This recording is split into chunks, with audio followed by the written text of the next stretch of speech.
Well, I can see that nub going. Did you find something, man?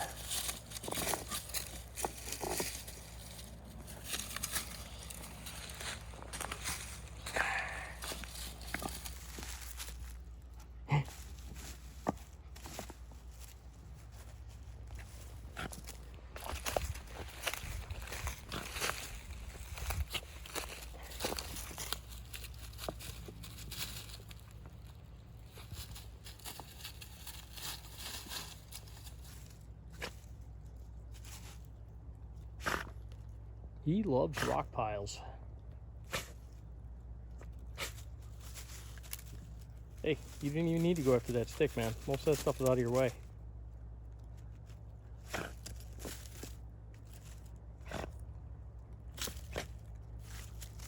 only gonna let him mess around with this for a few more minutes because he pulled a muscle or something in his left leg a couple days back, so he's still kind of actually his right leg, sorry. He's still kind of relaxing off from that, so I'll let him mess with this for a little bit, and then we'll take off. As you can see, he mostly uses his nose to move the bigger rocks anyways. So looking at this area here, there's already rocks that have been moved. So apparently Ted's not the only one that finds this area interesting. There's a deer path here, and I assume that probably fox or maybe coyote have been up here too, because we've seen coyote scat up here before. It's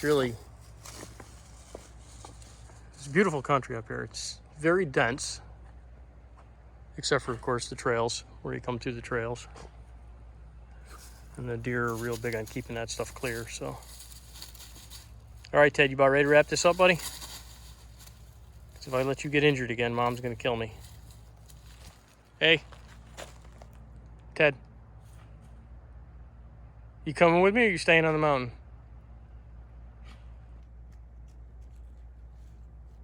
I guess he's staying. Hey there, mighty dog.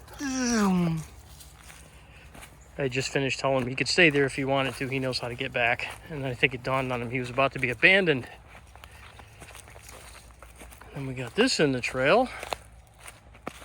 If anybody wonders why I go after random grape roots, well, these grapevines, they kill everything in the forest.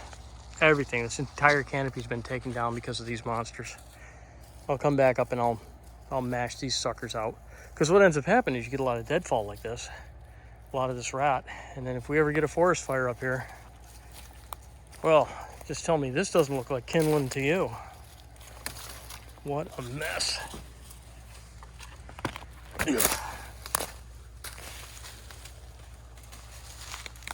Oh, you're taking a long way around, eh? See, I was waiting for him because last time he just jumped right up and over the top of this. All right, I'll come back up with a little chainsaw and at least get that out of the way. And then I'll cut those grapevines and hopefully open this area back up a little bit more again so that the grapevines don't kill the entire forest. As you can see, they're doing a heck of a job up there. But that's on the other guy's property, so that would be up to him. All right, out of here. So this is what I mean by cutting our way through. Just basically do a slice.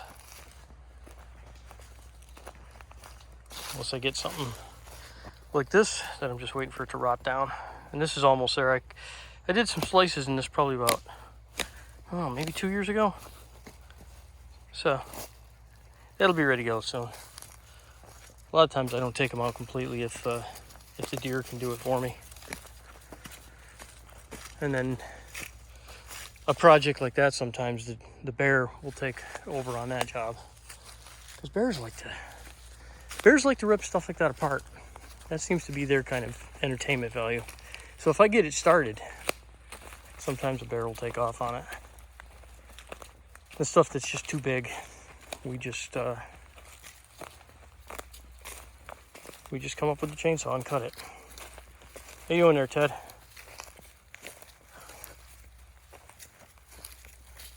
Well, he seems to be walking okay. His right leg was bugging him. He's had issues with that before. He pulls muscles from digging and stuff like that. But unfortunately,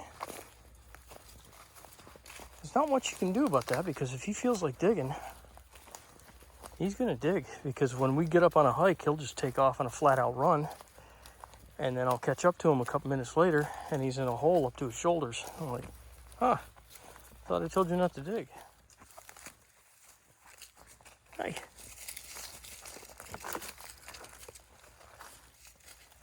What you looking for, man?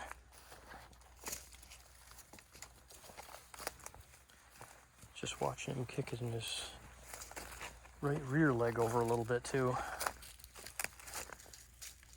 Hopefully he's not going to end up with hip problems like his brother did.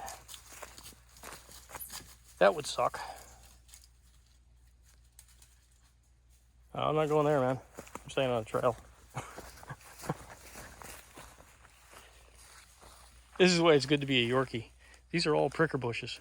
I could not get through there if I tried. There's no way I could follow him. Because like everything in here, everything is trying to kill you. Luckily, when you're down that low, most of it doesn't get to his level, apparently.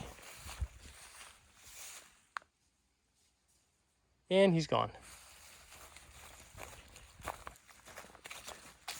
Oh, here he comes. And here's another spot we had to cut through. This one was kind of a bummer for the deer because it was redirecting them entirely. They were having to go all the way around that way before, because this was going straight up through there. So when I cut that, it let him make it through a lot easier. So far, I've yet to be thanked by one deer. Dude, you are crazy. You are crazy. He knows this trail like the back of his paw. What you checking? Checking something out?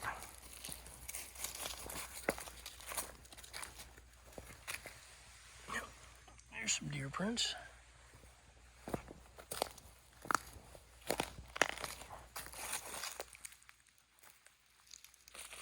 Alrighty. How you doing, Ted?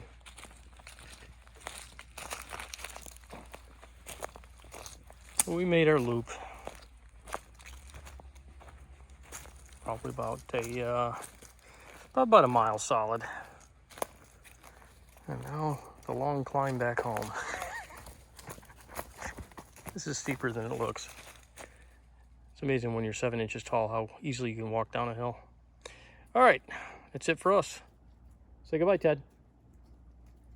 All right, that's as good as he gets. 1 hour later.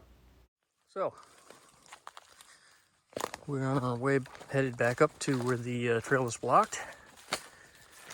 I've got the saw. That was Ted's idea, not mine. But we're gonna do it anyways, because we do whatever the Yorkie wants. And here we are. Although Ted just bypassed it. Hey, Ted. Ted. I'm just cutting this, buddy. I'm just cutting this, that's all. Alrighty. Get a full battery. We will see how this goes. And if I get enough left, I'll take out a couple of these grapevines. Alrighty, here we go.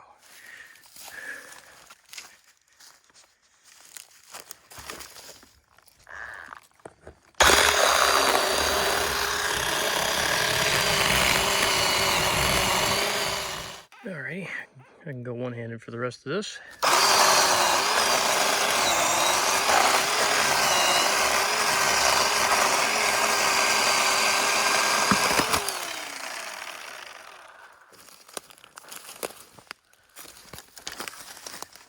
You can see that's a pretty good sized piece for a little saw like this. Not bad for an electric, I gotta say. All right, so I just cut this one. This one was fun because it came right to the absolute limit of the chainsaw, so I had to get it from the top. Cutting straight down. I managed it. Got one left to do. We'll see how this one goes. All right, and our trail is open back up again. Now I'll check and see how much battery life I've got. I'll check the battery when it's plugged in because of the way it's positioned. Oh yeah, I got 3 left, Ted.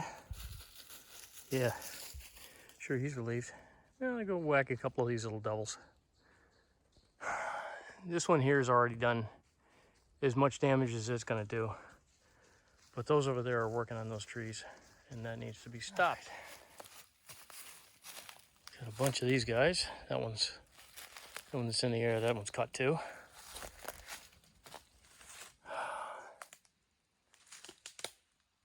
I gotta cut that one, but I don't know what it's gonna do, so I'm gonna get up on the high side so I can run in case it decides to take this tree down here. What a mess. That one's going up to here. This one's going up to here where it's already demonstrated that it can kill stuff.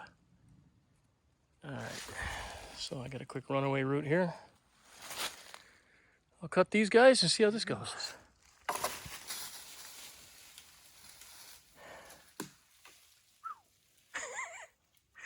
Alrighty. That looks fine. Okay, start cutting some more of these guys. Gotta watch out for this thing here though. Should actually be wearing a helmet, but I've got so blurry. Everything here is severed now. I got all these things chopped up into pieces.